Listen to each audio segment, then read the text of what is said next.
मेरे प्रिय छात्र मित्रों, आपका सेतु अभ्यास दिवस 3 में स्वागत है। तो बच्चों, हमने कल गांव शहर इस कविता के अंतर्गत जो गांव और शहर की जो अवस्थाएं हैं प्रदीप सूत्र जी ने जो बताई है उसके बारे में हमने अध्ययन किया था। तो बच्चों, आज का जो हमारा वीडियो जो है सेतु अभ्यास कक्षा 9वीं का दिवस तीसरा, इसके बारे में आज हम अध्ययन करेंगे। तो बच्चों, आज हम जो गांव शहर है जो कविता है, इस कविता के आखिरी के 2 परिच्छेद है उसका आज हम अध्ययन करने वाले हैं। जैसे आप यहाँ पर देखोगे, कवि प्रदीप शुक्ल जी कहना चाहते हैं, सुर सतिया के दोनों लड़के सूरत गए कमाने, गेहूं के खेतों में लेकिन गिल्ली लगी गमाने। तो बच्चों, इसका भावार्थ इस प्रकार से है, कवि यहाँ पर हमें कहना चाहते हैं कि सुर सतिया एक नाम है और उसके दोनों लड़के जो है काम की वजह से किस गांव गए हैं, किस शहर गए हैं, सूरत। किस लिए गए? वह कमाने के लिए गए। तो यही हमने पिछले परिच्छदों में देखा था। कभी हमें यही कहने का प्रयास कर रहे थे कि जो लोग हैं, बच्चे जो है ज्यादातर काम की वजह से, काम की तलाश की वजह से शहरों की तरफ वह आकर्षित होते जाते हैं। और इसी तरीके से सुर सतिया, यह एक जो औरत का नाम है, इसके दोनों लड़के उन्हीं की तरह वह भी सूरत, इस शहर के लिए, सूरत कहाँ पर है? गुजरात में है। और वहाँ पर हम देखते हैं कि बहुत सारी मिल है, फैक्ट्रियाँ हैं और वहाँ पर काम व्यवसाय जो है उसकी वजह से वहाँ पर वह दोनों बच्चे उसको वहाँ पर वह छोड़कर चले गए हैं। उन्हीं दोनों बच्चों की तरह पूरे गांव के जो नवयुवक है, और दोनों नवयुवक भी सभी दोनों नवयुवकों की तरह सभी बच्चे जो है वहाँ पर शहरों की तरफ वह कमाने के लिए, काम की तलाश के लिए वहाँ पर चले गए हैं। और इसी का जो जो परिणाम है, गांव पर क्या हो रहा है?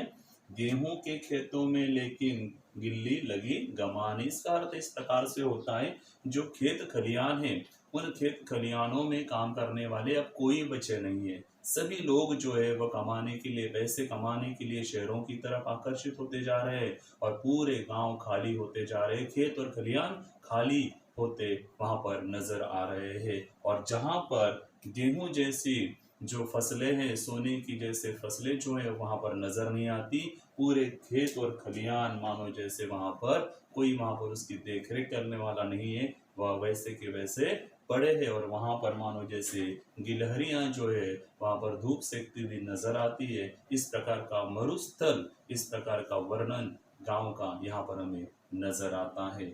आगे बच्चों, अगर आखिरी का परिच्छेद अगर हम देखेंगे तो वहां पर प्रदीप जी कवि कहना चाहते हैं, लंगड़ा कर चलती है गैया, लंगड़ा कर चलती है गैया, सड़कों ने खा डाले खुर, दीदा फाड़े शहर देखता, गांव देखता टुकुर टुकुर। इसका अर्थ इस प्रकार से, लंगड़ा कर चलती है गैया।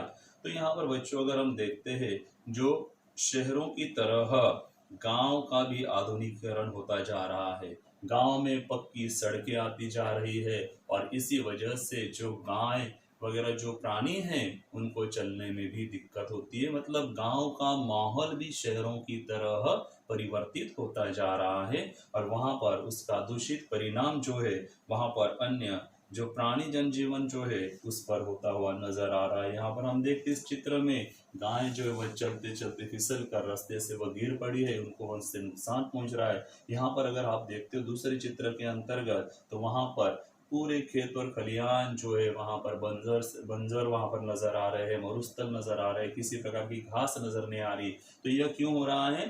तो यहाँ पर कवि हमें यही बताना चाहते हैं कि जो दूषित परिणाम जो हो रहा है, आधुनिकीकरण की वजह से जो दूषित परिणाम हो रहा है, लोग गांव से शहरों की तरफ पलायन करते हुए जा रहे हैं, गांव की जो भीड़ है शहरों में बढ़ती जा रही है और इसी वजह से उसका दूषित परिणाम लोगों पर हो रहा है। चारों तरफ गंदगी फैली है, चारों तरफ प्रदूषण का माहौल नजर आता है और यही आधुनिकीकरण की वजह से चारों तरफ अन्य प्रकार के प्रदूषण आपको नजर आते। जैसे आप यहाँ देखोगे कि इसका परिणाम जो है, गांव से शहरों की तरफ जो भीड़ बढ़ती जा रही है तथा शहरों की तरह गांव का भी आधुनिकीकरण होता जा रहा है, तो वहां पर प्राकृतिक जो जनजीवन है उसके ऊपर पूरा विपरीत परिणाम उसका होता हुआ हमें नजर आता है। आप देखोगे कि वायु प्रदूषण, पंछी जो है यहाँ पर आपको नजर आएगा मिल फैक्ट्री की वजह से उनके निकलने वाले धुओं की वजह से वहां पर उनके ऊपर विपरीत परिणाम होता है, वह मरते जा रहे हैं। तथा आगे आप देखोगे कि यहाँ पर जल प्रदूषण आपको नजर आ रहा है। ये आधुनिकीकरण की वजह से, लोगों की बढ़ती आबादी की वजह से, जो हमारा गंदा पानी हम नदियों में छोड़ देते हैं, इसी वजह से सारा जल जो है वह, जल के स्रोत जो है वह प्रदूषित होते जा रहे हैं। और आप वहां पर आकर देखोगे कि यह ध्वनि प्रदूषण, इसकी वजह से हम देखते हैं कि जो पंछी प्राणी जो है उनके ऊपर भी उसका बड़ा ही विपरीत परिणाम होता जा रहा है। तो इस प्रकार से बच्चों प्रदीप शुक्ल जी ने यहाँ पर इस कविता के अंतर्गत जो गांव का जो परिवर्तन जो होता जा रहा है, उसी परिवर्तन को शहर जो है वह टुकुर टुकुर देखता जा रहा है। गिदा फाड़े मतलब आंखें फाड़ कर वहां पर उसे देख रहा है और बड़ी ही अचरज से उसे देख रहा है। और यही प्रदीप शुक्ल यहाँ पर हमें बताना चाहते हैं कि आधुनिकीकरण की वजह से यहाँ पर गांव और शहरों में इस प्रकार के प्रदूषण फैलते जा रहे हैं। और यही इस कविता के बारे में, या इस कविता के माध्यम के बारे में, इन प्रदूषणों के बारे में, इन बढ़ती आबादी के बारे में, उसके दूषित परिणामों के बारे में यहाँ पर कवि हमें समझाना चाहते हैं। तो इस कविता के आधार पर कुछ शब्दार्थ है, जैसे हमने यहाँ पर अभी देखे, कुछ शब्दार्थ यहाँ पर है। आलम का अर्थ होता है दृश्य, दुनिया, जगत, जहान, जोहना। जोहना का अर्थ होता है प्रतीक्षा करना। दुकुर बुकुर का अर्थ होता है घबराहट। सुरसती या सरस्वती एक नाम वहां पर आया हुआ है। गिल्ली, गिलहरी के बारे में जैसे मैंने आपको स्पष्टीकरण में बताया। गैया मतलब गाय, गमाना मतलब धूप खाना। इस प्रकार से वहां पर उसके शब्दार्थ आपको यहाँ पर नजर आते हैं। तो बच्चों कुछ भाषा अभ्यास है, यह भाषा अभ्यास मैं आपको व्हाट्सएप पर भेजूंगा। इस भाषा अभ्यास को अच्छी तरीके से पढ़ना है। पहला जो प्रश्न दिया गया है, जोड़ियां लगानी है।